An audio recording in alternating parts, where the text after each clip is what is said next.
I drive the world. Without me, the world would lack knowledge, awareness, and actually, I'm not sure. Fuck that bitch, Dora the Explorer. She's never explored the way I've explored. The things I've seen would make Dora the Explorer explore death. Okay, soft boy, you get that? When you're lost and found and you turn to Google Earth, you're riding shotgun with me, Bill. Okay, I've never ridden shotgun with Bill. I haven't used Google Earth in over a decade. Why would I, when I can use Zillow to find people's houses and the exact amount of money they bought them for while I'm physically in their house? Oh, soft boy, you're missing out. I've captured things you can't even imagine. You don't have to imagine, because I've captured them. When I started my journey in my home state of New Jersey, I thought nothing could surprise me. But there I was, 5 minutes deep into my first drive, and then I saw it. Saw pure beauty for the first time in my life. A man being a man, out in the open, naked, walking his dog, just living life, exploring joy. Oh, to be him.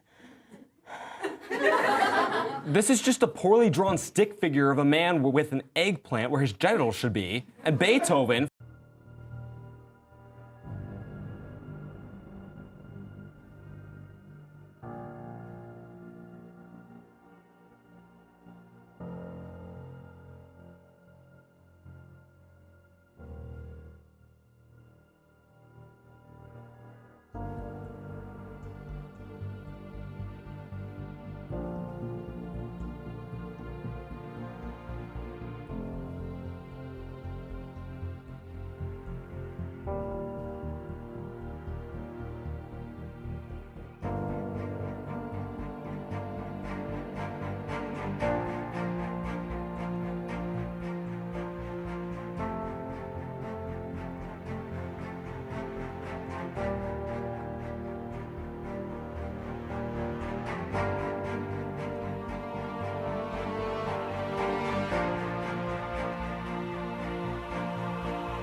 Hey everyone, welcome back to Real Talk. I'm your host Kelsey, here with Logan, Aaron, and Chase.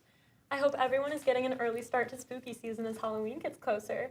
Speaking of spooky, guys, I'm dying to know, do you have any haunted stories to talk about? My family has so many stories, it's like actually kind of a problem. Okay, go off, girl, go off. So like, one that I've always heard about growing up is my family used to live in Coppers Cove, Texas, and the house was like definitely haunted. So they say that the residents beforehand were witches. Like the neighbors would say that there's like a bunch of like pinholes in my brother's bedroom. They had a mirror in front of the door, like all that kind of stuff. And they like always had a weird feeling. And like one day my dad was backing out of the driveway and he saw like a figure run across the window. And then when my mom was like checking the house when they were moving out, she saw like this little impish creature like peeking out of the closet and looking at her. And it was like the freakiest thing. And my dad didn't tell her any of the things he had seen in this house. And she's like, so I think he's like, so yeah, the house is haunted. So sorry. So Definitely never going to your house. I'm sorry, I hate to break it to you. I'm super superstitious. I personally don't have any ghost experiences. However, I don't keep any mirrors across from my bed, and I'm constantly burning sage. You will not catch a ghost near me, I'll tell you that much. Yeah, I have none either. I guess the spirits don't fuck with me. But you know, we'll see what happens one day. I don't have a ghost story, but like, I'm related to a ghost story, I guess. Like, my mom told me stuff about our old house after we moved out of it. So at my old house, we had a pool, but the pool used to be a pond. And it was like covered over because, well, no, let me get to the other part first. My mom, in like the guest room that would eventually become my room, my mom would always feel this like weird presence. And she was like, I can't explain why, but it's like there's a little boy. There's a little boy that's like being like, come play with me. It's like, I don't know why I'm getting these vibes, but this is the vibe that I'm getting. And then someone who used to live in our house came by one day and was like, yeah, like back when the house was built in like the 1800s or whatever, there was a little boy that drowned in the pond that used to be in our backyard, and that's why it was filled in, it was covered up. And then apparently my mom had like gone back up to the room or something. It was like, you know, it's okay, you can come out to play or whatever. And then she didn't feel that presence again once she kind of like validated it, I guess. So you turned this pond into a pool at your house? Yeah. So y'all were swimming where the little boy died. Oh, something's totally gonna pull you underwater. Well, I don't live there anymore, so. Absolutely not. Not to give anybody the heebie-jeebies, but I do know, I have learned that the University of Delaware itself is actually historically very, very, very haunted. What the fuck? There's a couple of buildings around here, like Smythe and Christiana Towers, specifically the East Building. I heard a makes story back in like the 90s, something like that, where a student actually fell out of a window on the 17th floor, and it's rumored that he's like still haunting that building and stuff. So yeah, I'm definitely not breaking into the towers anytime soon, so Well, that's aren't not they for knocking me. them down anyway? Yeah, I'm pretty sure they are knocking them down. I just wonder when, right? No, they've been saying that forever. They've been I saying it feel for like 2 years now. Like, come on. Imagine if they were still up and running though. They had students in the towers, like freshmen, and everybody would just complain about all the hauntings, like doors slamming, people getting like their blankets pulled off of them while they're in bed. Of course, there's also, you know, the black mold there too, but I think the ghosts are more probably scary. Definitely more scary. Something that you can't see or hear or feel, that definitely rubs me the wrong way. I'm not for that whatsoever. I'm convinced we're going to start having more issues on campus because I think they're having like a medium come to Perkins Student Center, and he's going to like he's Are you having people, serious? like he's hosting it like where people can come speak to ghosts, I guess is what he's doing. Hold a seance? And I'm just like, how do you put them back? Oh my gosh. We go, okay, go home now. We're here actually, now. I'm done. You can, like, there's the door, you can go back into it. So Thank you. I'm just like, oh, we're gonna have some issues real soon. You guys don't have ghost stories now. You will in a week. 100%. I mean, I've heard like creepy sounds and toss, but like that's about it. Like, I don't know.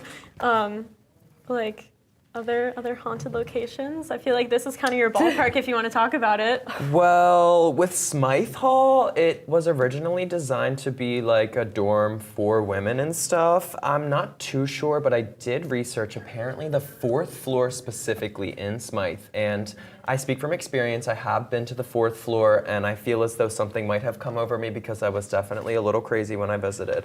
However, they say that there's like rumors of doors slamming, like same kind of thing, and like there's like scratching and poking on the floorboards and stuff like that. So yeah, I'm very grateful my freshman experience was spent in Russell and not Smythe. So do y'all believe in the paranormal, like for real? Yeah, yeah, I definitely believe in it. Like, yeah, I guess. I don't know. I believe in it, but I want nothing to do with it. I don't do ghosts. Absolutely not. I don't care what time of year it is, Halloween, Christmas, Easter, not for me. No ghosts, Okay, please so- and thank you. Let it be known, we don't fuck with the paranormal. Absolutely not. we can save that for another day, but that was definitely a little spooky. I feel like we just pissed off so many spirits on campus. Yeah, We're all like- gonna go back home and like just like be possessed. Like, Yo, No, I'm doing research I'm on like sorry they're for coming real. me. Okay, definitely spooky. I need a bit of a laugh. Let's pass it to me and Logan with your not so typical interview. Hey guys, come get ready with me and my special guest as we learn more about the cast of Real Talk and what it's like to be a student at UD. Meet our special guest. What's up, guys? I'm Logan. I'm a junior. I'm a media comm major and a co-host of Real Talk. And today, I'm getting a spa interview. So today, we're gonna be starting with a face mask, and then I'm gonna straighten his hair and just ask some deep life questions to get to know him better. Okay, so first, you look so pretty. So can you tell me what brought you to the University of Delaware? In-state tuition. Is that the only reason you want to expand on that a little bit? My oldest brother is a UD alumni. And Okay. he told me about how great UD is. And it's a beautiful school, beautiful campus. And I believe in my major being media communication, there's a lot of resources that I can use here at UD. That's a great answer. Cool. Okay. What is your most impactful childhood memory? Well, when I was a young boy, I had 2 correctional eye surgeries, and being a young child, it was really traumatizing and scary. I wake up and I have to wear an eye patch until my eye is healed, and it impacted me because now I have better vision and my eyes are corrected and I can, see normally. With your, corrected eyes, what is the most beautiful thing you've ever physically experienced, like, sight-wise? When I did my study abroad in Hungary, I visited a lot of ancient structures and castles in Budapest and Slovakia, as well as Austria. A lot of cool architecture we don't really see here in the United States, and they're all pretty beautiful in their own ways. What's an unconventional scent that you would get in a candle? One that I've seen, which is pretty odd, was carrot stew. I don't like carrot stew, but it's pretty odd. Hey guys, little Logan fun fact. So I never had such luscious locks. It all started back in 2020 during quarantine. Because every haircut place was closed, I had no choice but to grow out my hair. Ever since then, I have not looked back once. Her trying to deal with this mess will be a big challenge. And that's a loud sizzle. Have you enjoyed hosting more in Real Talk, or kind of the behind-the-scenes work with the studio? I've only ever hosted in Real Talk, but I do behind the scenes in our other show bi-weekly. I like hosting a lot because I can express myself. And then with doing production and stuff, I can learn like new production techniques and whatnot, which could be good for my career in the future. What's the most interesting or enjoyable class that you're taking this semester? Probably French. In all of high school, I took Spanish, and freshman year of college, I took Spanish for a week, then I dropped it because the professor sucked. Yeah, I also I came to college taking Italian, and then I also did like a full 180 taking French. French. Do you believe in love? Yes, I believe in love. I feel like love is a foundation of what makes human beings human beings. And I feel like it's just been a common staple in the history of humanity. Okay, so your hair's done. Let's go get your reaction. All right. Wow. I feel like I'm like a rock star or something. Wow, this is definitely something. Wow. I'd say out of 10, I give it a 9. 9 out of 10. No burnt ears in the process. No burnt skin. My hair feels pretty fluffy and soft. I think this was a successful job. So, Kelsey, congratulations. I hope you enjoyed getting to know Logan a little bit more tonight. Who should we interview next? I wonder if Logan feels like a pretty little princess. Or maybe he's embarrassed because he stepped out. But don't worry, Jake is here now. We're gonna take things in a completely different direction. This one goes out to the true crime fanatics, for better or for worse. Has true crime gone too far? Are we glamorizing criminal activity? Let's talk about that, guys. That's a very, very relevant topic to talk about, especially today with the release of the Netflix series with the Menendez brother. I've heard a lot of stuff about the director kind of butchering the portrayal of the brothers and just making them seem completely different than how they were and messing with the story a little bit. Like the incest storyline is kind of insane. It's a little bit weird, yeah. Especially because they're both like, yeah, that's not true, and it's kind of that's what kind of got me thinking about all this true crime stuff because I do like true crime, but I feel like it needs to be done more respectfully than Ryan Murphy may be doing it. And I think that stuff is so interesting. I think true crime is a very interesting topic. But for me, like with the Menendez brothers, I don't think I can personally watch it. I would just be too affected by it, get pretty upset. And I know also something more we want to talk about is Jeffrey Dahmer too, and like that whole series. I remember when that came out, all my friends were like, wow, like you've got to watch, it's really great.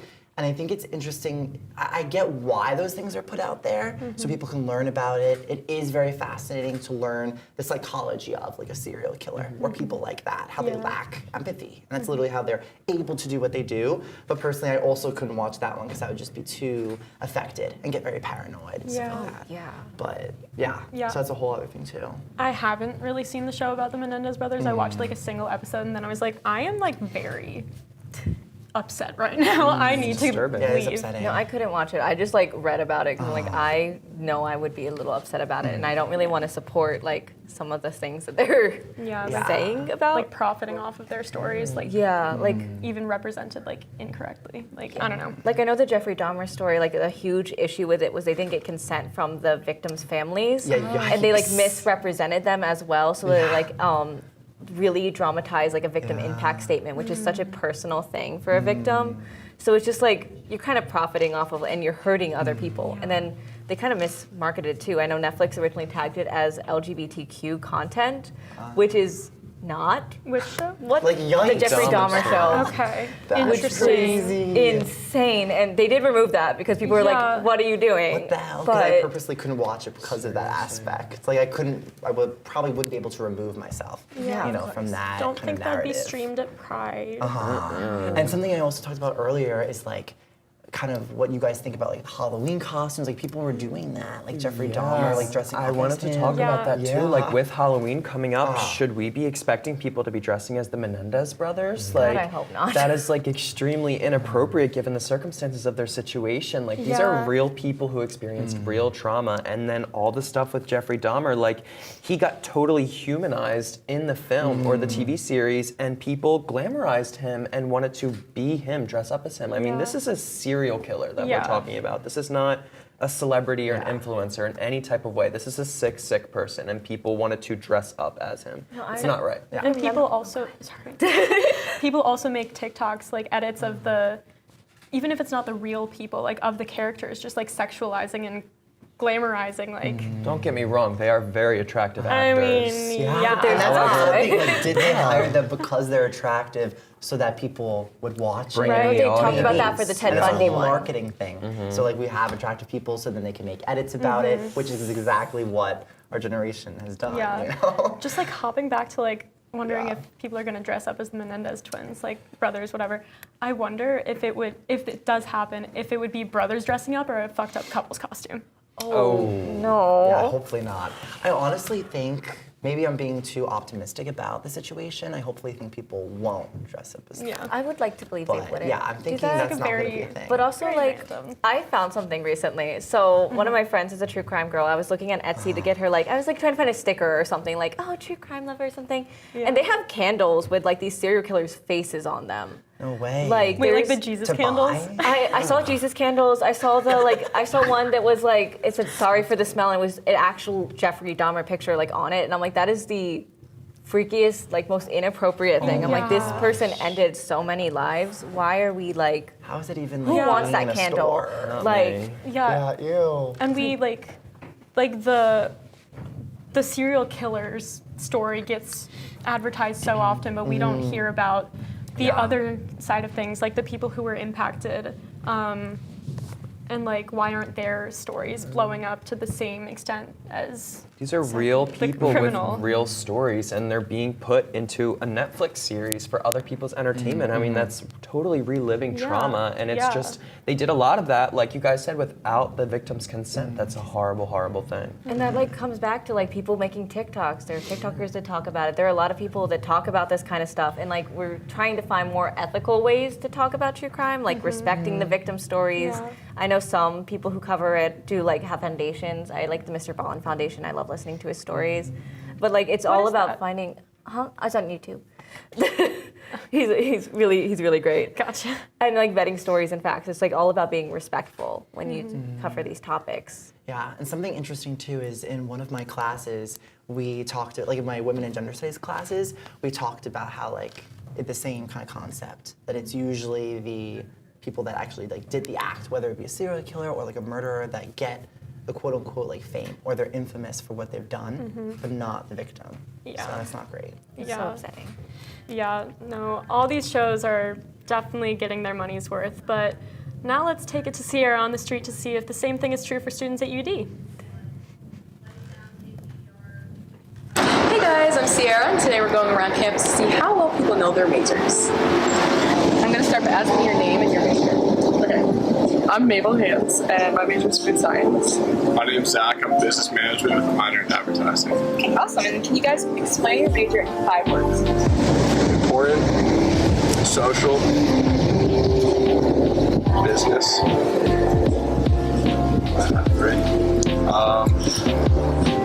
That's all I can for right now. All right. I'd say chemistry, hands-on, foodie, engineering, and fun. Okay, awesome. On a scale of 1 to 10, how prepared were you on your last exam? Last exam, 1 to 10, probably like a 8. Okay. I'd say Okay. And what's one common jargon you use? I say bless a lot. Like if I were to be like saying like thanks or like awesome, I'd be like bless. Okay. Just about the major or Yeah. anything. About the major. Cut that out. Okay, and then can you explain the last topic your professor covered? Last topic. So I was in food chemistry on Friday, and we're talking about different frying oils and different lipids. That's what we were talking about Friday.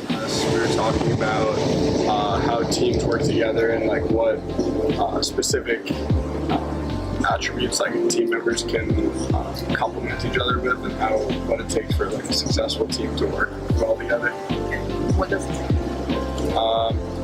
It takes, so there's something called person, position, fit. So like when you're building a team, electing the right people that have like specific attributes that work well together is really important when you're building a team.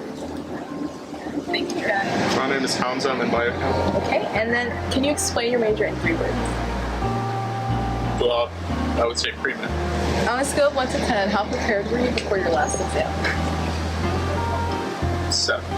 Okay. answer. Good. All right, and what's one common jargon you use? I'll say diagnose. Okay. And then explain the last topic your professor covered. Last topic. It was looking. Okay. And your name and major? I'm Derek Phillips, and my major is sports management.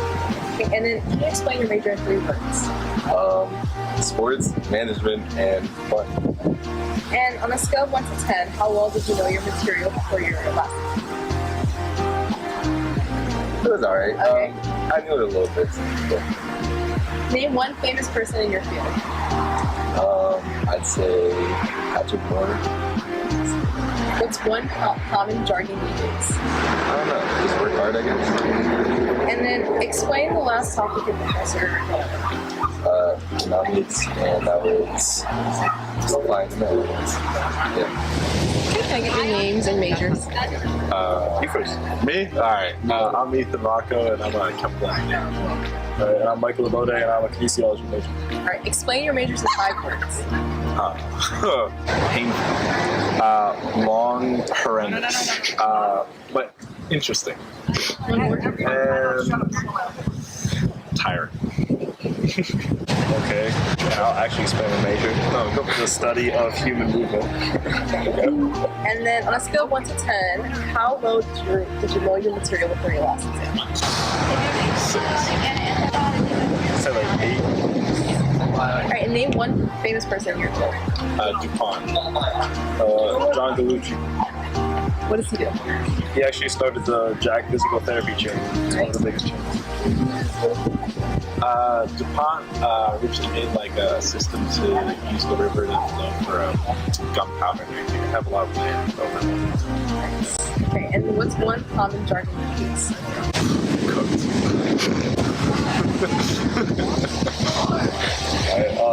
Kinetic chain. And then explain the last topic your professor covered. Entropy balance. We talk about how a system and energy flows in and out of the system, especially when like a random chance and spontaneity.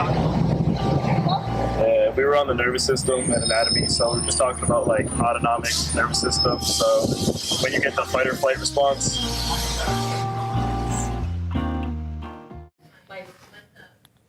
So are UD students getting the most out of their educational experience here? I guess that could be up to personal experience. Speaking of personal experiences, Melania Trump recently released a memoir in which she directly addresses abortion and a woman's right to choose. Is this suspiciously timed with the upcoming election to rein in more leftist audiences? Let's talk about that. Well, I've been dying to talk about this for a hot minute now, ever since I saw the interview with Melania Trump. Okay, then go off. In an interview pre-release to her memoir, Melania stated that she was pro-choice on the matter of abortion. She actually made a quote that says, "Restricting a woman's right to choose whether to terminate an unwanted pregnancy is the same as denying her control over her own body.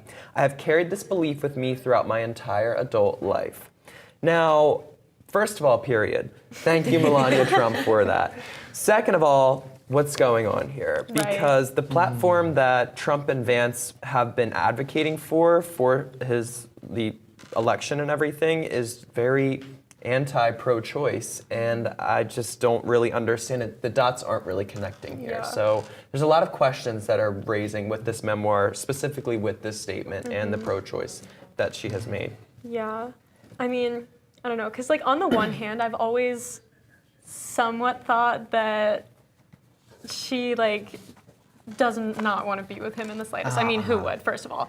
I get the energy too, even though I don't like obviously personally know her. Yeah, but like she looks like physically uncomfortable or like Yeah. even just like bored of him. Yeah, like, and her like eye contact, her eye movements, Yeah. a lot of that nonverbal communication. like every single picture like does not want to be around him. And again, like who would? Right. But like being as she is his wife. Hello? I mean, it's also possible, and maybe this is me being optimistic here, that like I'm sure that when you're associated with somebody, it's often believed that you have the same belief systems and stuff, and she might want to put an end to that and be like, you know what, no, I don't share this belief. And like just I just wanting to married come him out for the with money. it. She could have really, she could have done that for that. But yeah, I do think it's very interesting that this statement was released. It just kind of makes me feel like, okay, great. I'm great that she stands for that and that she feels comfortable enough to share that with the world and what she believes in. That's great.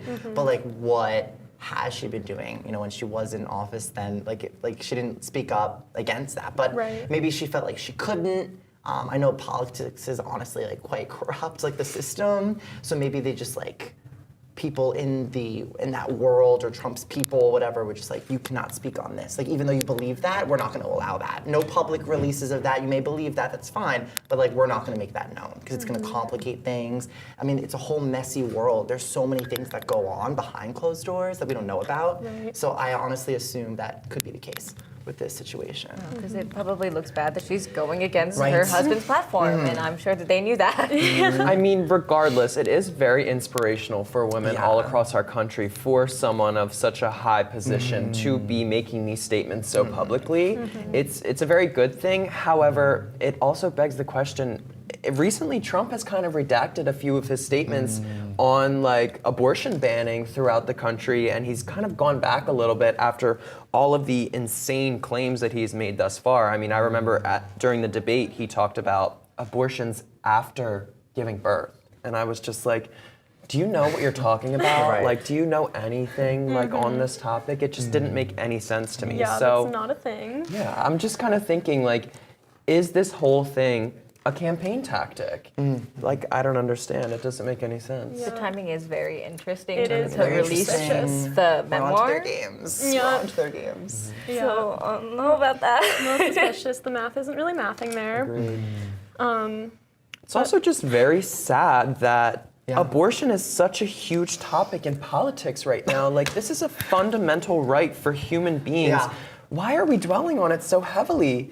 I don't understand. It's honestly ridiculous. To me, it makes common sense. Like the more I talk about it, the more my blood starts to boil. No, I'm literally. a woman myself, but I feel that pain for my girlfriends. No, you know, because I just like, why is any like? Why is it a topic of discussion? It should not be debated. Politics is like, it's not about men. Like, politics men is don't deciding have, on like a school curriculum or whatever, which also is a whole other situation with book bans, whatever. Uh-huh. Politics is not human rights, whether someone is a person, whether someone gets to decide or not on like their own body. Like, human rights should not be politicized, and they've become so politicized and polarizing, and it's really sickening. And it doesn't matter what anyone thinks except the person going through it. Like, I can say, like, personally, I don't know if I would make that choice, but I'm so, like, everyone else deserves to make that decision for themselves. Everyone is in a different situation. There's a lot of like horrible stories that I've heard of specific instances. And I've seen this interview. I don't know if you guys have seen it too. I forget who the girl is or who the guy is. I think the guy he's definitely in politics. The girl is somewhere around our age. And she's interviewing him. It's like a one-on-one, and there's people in the background. And she keeps making point after point. And she's like, are you kidding me right now? I know what you're talking about. She's like, are you kidding me? Yeah. Because he was just like, nope. She was like, if it was your own daughter. And he was still like being... She would give birth to the baby. Yeah. I remember this. And I was like, I've seen that. It's appalling. No, you literally. can see the frustration in her eyes and in her face. And it's just like, ugh. But yeah, it's just like, why is this even a topic of discussion? It's like how many times has a man's rights been up for debate with politics and stuff? Like, and it's all these old white men making decisions about women's bodies. What do they know about anything? I mean, Rachel Green said it best. No uterus, no opinion. Come on. Exactly. Literally, it's not your place. It's never been your place unless you're that person. And childbirth is supposed to be one of the most like painful things a human being can go through. Have you ever got kicked in the balls though? Yeah. Like, have you guys seen those things? I know it's like a little bit unrelated, but like to like lighten the mood a little bit. I don't know if you guys have seen like literally police officers or even just like men of all kinds and shapes and sizes. They go onto these like period cramp things and they like can't take it. And that's a period cramp. You cannot handle a birth without. Okay, there's. And you're making decisions. Oh, I know. Like literally shut the fuck up. But okay, there is definitely a lot more that could be unpacked on this. But unfortunately, that is all the time we have for tonight. I've been your host, Kelsey. Until our next talk on October 30th, keep it real out there, Newark. Bye.